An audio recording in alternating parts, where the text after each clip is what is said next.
Disa nga komunat e prekura nga vërshimet e fundit kanë nisur procesin e vlerësimit të dëmeve. Komuna e Drenasit u ka bërë thirrje banorëve që të paraqesin kërkesat e tyre pranë Komisionit Komunal për vlerësimin e dëmeve dhe mes tjerash u ka kërkuar dëshmi për dëmet.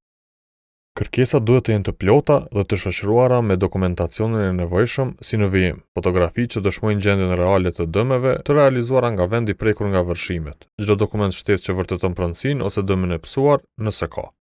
Thirrje për aplikim për kompenzim të dëmeve ka bërë edhe Komuna e Pejës, e cila ka bërë të ditur se kërkesat do të pranohen deri më 16 janar. E Komuna e Klinës do ta mbajë të hapur thirrjen deri më 19 janar.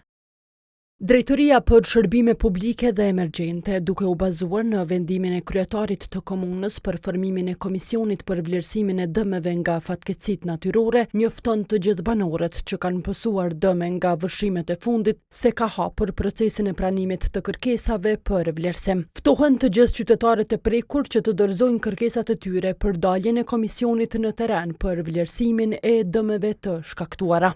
Për formim të Komisionit për vlerësimin e dëmeve ka njoftuar pasdite edhe Komuna e Fushë Kosovës.